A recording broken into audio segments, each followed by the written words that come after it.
அப்பா ஒரு கம்யூனிஸ்ட், தமிழரசன் புலவர் கலிய பெருமாள் யாருன்னு உங்களுக்கு எல்லாம் தெரியும்.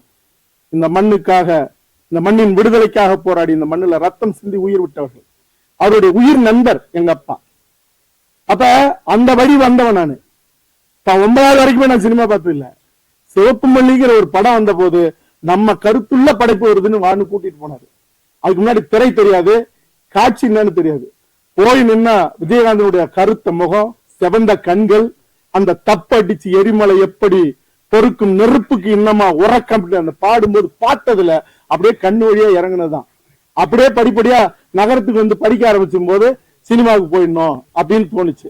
அப்படி வந்ததுதான். ஆக விஜயகாந்த பார்த்து நடிக்க வந்ததுனால அந்த பாதிப்பு இயல்பாவே இருக்குங்கிறதா. அது உங்களுக்கு பிடிச்சிருக்குங்கிறது எனக்கு மகிழ்ச்சி.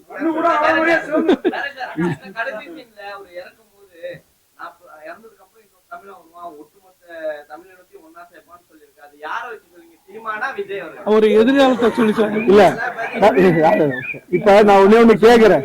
இல்ல அது ஒண்ணு இல்ல, கண்ணு காட்டுற விஷயம் எல்லாம் இல்ல. இப்ப வந்து நீங்களும் நானும் இன்னும் எத்தனை வருஷம் இருப்போம்? நீங்களும் நானும் இன்னும் எத்தனை வருஷம் இருப்போம்? சரி, இல்ல நீங்க இல்லாத மூலிகை லேகியம் எல்லாம் சாப்பிட்டாலும் நீங்களும் நானும் எத்தனை வருஷம் இருப்போம்? இன்னும் 60 சரி இருக்கும்.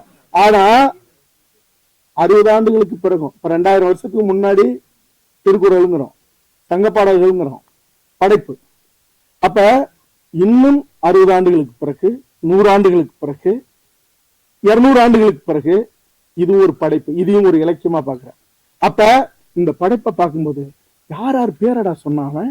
இந்த மண்ணுக்காக நின்னவன் கரிகாலனை சொன்னா, ராஜேந்திர சோழனை சொன்னா, கொஞ்சம் புரியும்படியா சொல்லணுங்கிறதுக்காக அண்ணன் மேதகு பிரபாகரன் அவர்கள் பேரை சொன்னா, தோழர் சென்சார்ல சிக்கல் வரணும், தோழர் அன்பரசன், தோழர் தமிழரசன், யார் ஏன்னா படமும் காட்டியிருக்கேன் நான் சொன்னா, ஒரு துளியா காடுவெட்டி குரு அவர்களும் அந்த மண்ணுக்காக நின்னாரு.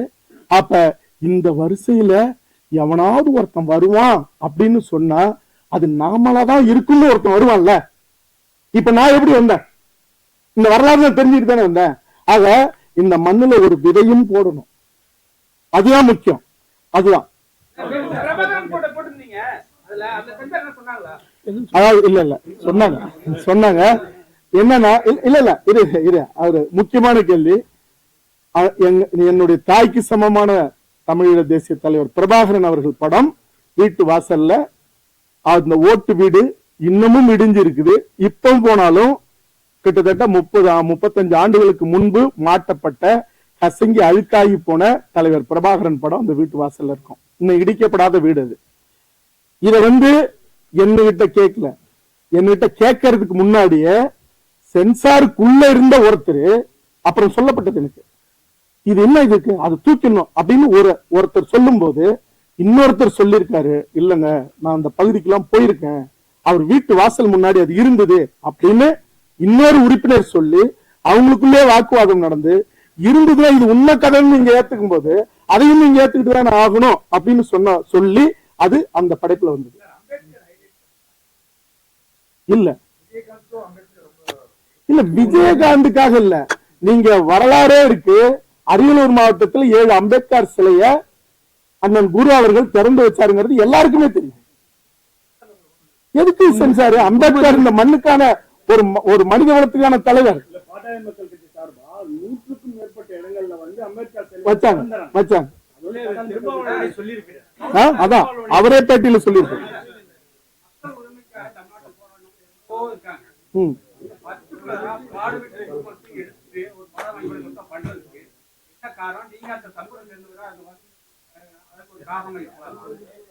அதாவது அண்ணன் ஒரு முக்கியமான கேள்வி கேட்டிருக்காரு, எதுக்கு காடு வெட்டி குருவை நீங்க சரியா இதைத்தான் எடுக்கணும் எடுத்தீங்க? ஏறக்குறைய 75% அதுக்கான பதில முன்னாடியே நான் சொல்லிட்டேன். இதுக்கு பதில், இதுல பதில சொல்லிட்டு வர.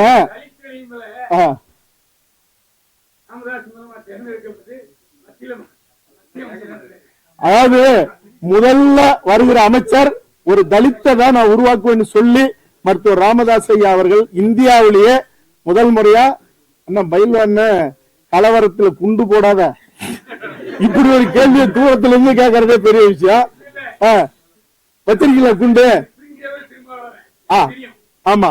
அப்ப அவர் மட்டும் இல்ல, பொன்னுசாமிங்கிற இன்னொரு பட்டியல் சமூகத்தை சார்ந்தவரையும் அமைச்சராக்குனாரு. ஆமா.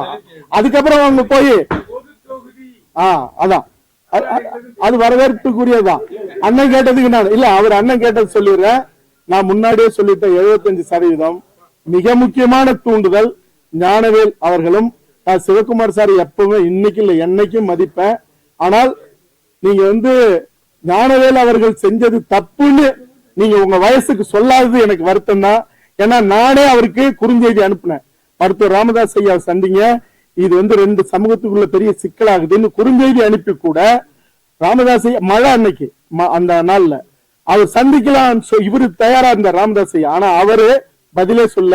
அப்ப கூட இவர் சொன்னாரு அலைபேசியில வர சொல்லுங்க எதுக்கு அப்படின்னு மருத்துவர் சொன்னாரு. அப்போதும் வரல.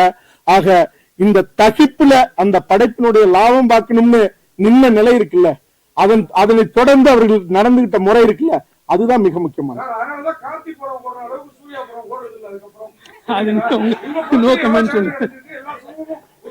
இல்ல அப்படி இல்ல.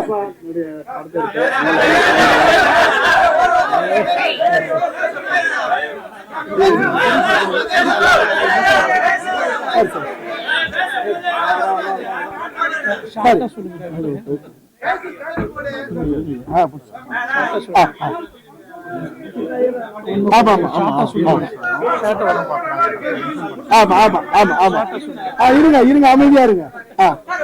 இப்ப என்ன கேட்டீங்க?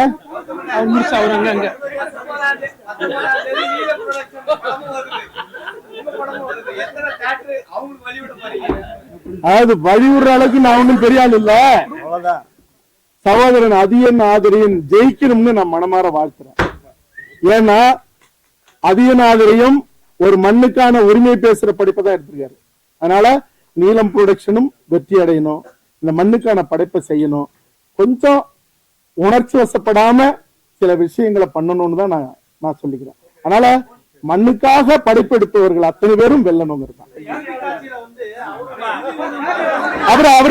இருங்க அதாவது அந்த லீ மேஜிக் பழைய 4 ஃப்ரெண்ட்ஸ் குட் லக் அதுல அண்ணன் சீமான் அவர்கள் படம் பார்த்துட்டு இருக்காங்க, வைரமுத்து அவர்களும் பார்த்துட்டு இருக்காங்க. அதனால நீங்க எல்லாரும் அங்க வரணும். ஒண்ணு இல்ல, இதை தொடர்ந்து நான் தமிழரசன் வரலாறு எடுக்க போறேன், அண்ணன் மேதகு பிரபாகரன் அவர்கள் வரலாறு எடுக்க போறேன். இந்த மண்ணுக்கான உரிமை மீட்க ஒரு நெருப்பு திறவுகளாக அந்த படைப்புகள்லாம் இருக்கும். உங்களோட நானும் என்னோட நீங்களும் இந்த மண்ணுக்காக நாமளும் நிற்கிற நிலை தொடர்ந்துகிட்டே இருக்கும்.